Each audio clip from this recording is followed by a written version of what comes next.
नमस्कार दोस्तों, this is everything channel, everything for you. दोस्तों, आज हम लीवोफ्लॉक्सासिन टैबलेट के बारे में बात करेंगे।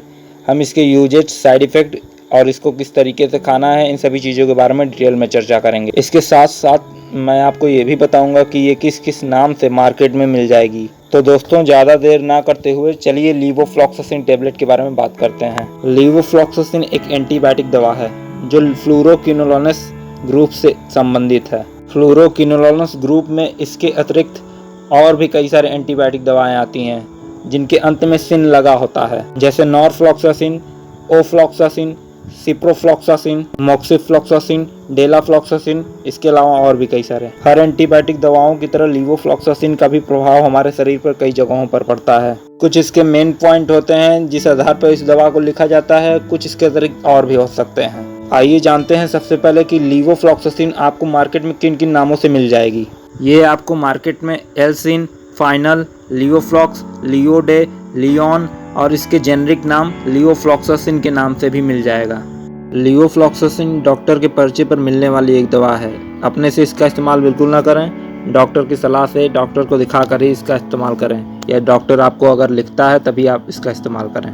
कोई भी दवाई लेने से पहले हमेशा अपने डॉक्टर को पहले दिखा लेना चाहिए, फिर ही दवाई का इस्तेमाल करना चाहिए। आइए जानते हैं लीवोफ्लॉक्सासिन टैबलेट के इस्तेमाल, उपयोग, लाभ के बारे में। लीवोफ्लॉक्सासिन का इस्तेमाल यूटीआई मतलब यूरिनरी ट्रैक्ट इन्फेक्शन में किया जाता है। यूरिनरी ट्रैक्ट इन्फेक्शन से मतलब है आपके गुर्दे, मूत्राशय, मूत्रवाहिनी, मूत्रमार्ग, इन सभी चीज़ों से है। जब बुरे सूक्ष्म जीवों या बैड बैक्टीरिया के कारण आपके इन सब जगहों पर संक्रमण पैदा होने लगता है तो इसी के कारण यूटीआई जैसी समस्याएं उत्पन्न होने लगती हैं। जैसा कि मैंने अभी बताया कि यूटीआई आपके मूत्र मार्ग में कहीं भी हो सकता है। लोअर ट्रैक्ट और अपर ट्रैक्ट दो तरीके के यूटीआई होते हैं। लोअर ट्रैक्ट यूटीआई में आपके मूत्र मार्ग और मूत्राशय आता है। अपर ट्रैक्ट यूटीआई में आपके मूत्रवाहिनी और गुर्दे प्रभावित होते हैं। हालांकि निचले हिस्से का मूत्रमार्ग संक्रमण अधिक आम और गंभीर होता है, मतलब अधिकतर मामले में यही देखा जाता है। जब आपको लोअर ट्रैक्ट इन्फेक्शन कई दिनों से रहता है और आप उसका इलाज नहीं करवाते हैं, तब जाके आपको अपर ट्रैक्ट इन्फेक्शन भी हो जाता है।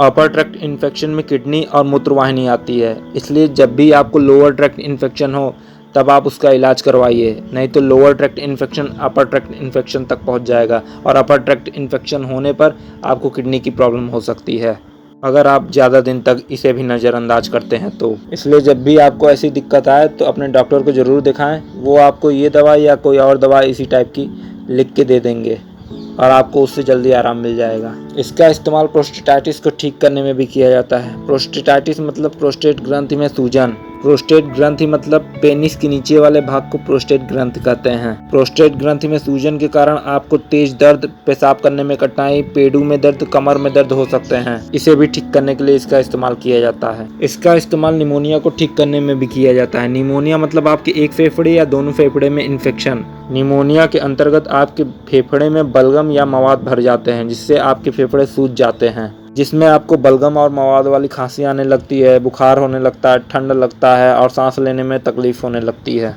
इसे भी ठीक करने में इसका इस्तेमाल किया जाता है। इसके अतिरिक्त इसका इस्तेमाल sinusitis, bronchitis, skin infection, plague, इसके अतिरिक्त इसका इस्तेमाल कार्नियल अल्सर, लाल बुखार, आँख का आना और किडनी में सूजन में भी किया जाता है। लीवोफ्लॉक्सासिन का एक और बढ़िया इस्तेमाल मैं बताना भूल गया। इसका एक बढ़िया इस्तेमाल डिसेंट्री और डायरिया को ठीक करने में भी किया जाता है। डिसेंट्री और डायरिया से मतलब जब आपको दस्त के साथ साथ हांव पड़ रहा हो और उसमें हल्की ब्लीडिंग हो रही हो तो उसको ठीक करने में भी इसका इस्तेमाल बेहतर देखा गया है। ये तो हो गए इसके लाभ और उपयोग के बारे में। अब बात करते हैं इसके साइड इफ़ेक्ट के बारे में। हर दवाई का अपना अपना एक साइड इफ़ेक्ट होता है। अगर कोई दवाई आपको लाभ पहुंचाती है तो उसका कुछ ना कुछ साइड इफ़ेक्ट भी होता है। इसके साइड इफ़ेक्ट में देखें तो आपको दस्त, पेट में दर्द, पेट में सूजन, उलझन, बुखार और सिर दर्द हो सकता है। इसके अतिरिक्त आपको मतली, उल्टी, चक्कर आना, अनिद्रा, अर्टिकेरिया, लाल चकत्ते और कब्ज जैसी समस्याएं भी हो सकती हैं। अब बात करते हैं इसके डोज के बारे में। इसका डोज आपके डॉक्टर निर्धारित करेंगे आपके मर्ज और आपकी उम्र, आपके वेट, इन सभी चीज़ों के आधार पर।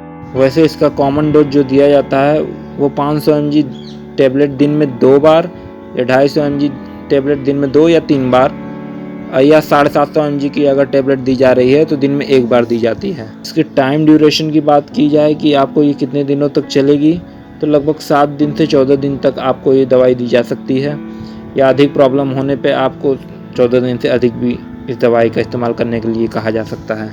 स्तनपान कराने वाली महिलाओं पर इसका गंभीर प्रभाव पड़ सकता है, इसलिए स्तनपान कराने वाली महिलाएं इसको डॉक्टर से सलाह लेकर ही इस्तेमाल करें। लीवर और हार्ट के लिए यह दवा ठीक है, लेकिन गुर्दे और गर्भवती महिलाओं पर इसका हल्का प्रभाव पड़ सकता है। इसलिए कोई भी दवा खाएं तो ठीक से खाएं, डॉक्टर को दिखा के खाएं। अगर जानकारी अच्छी लगी हो तो लाइक शेयर सब्सक्राइब भी करें। कोई बाउंडेशन नहीं है, अगर अच्छा लगा होगा तो करिएगा, अगर अच्छा नहीं लगा होगा तो अगली बार कीजिएगा। मैं और बढ़िया प्रयास करूँगा। तो फिर मिलेंगे। Everything channel, everything for you.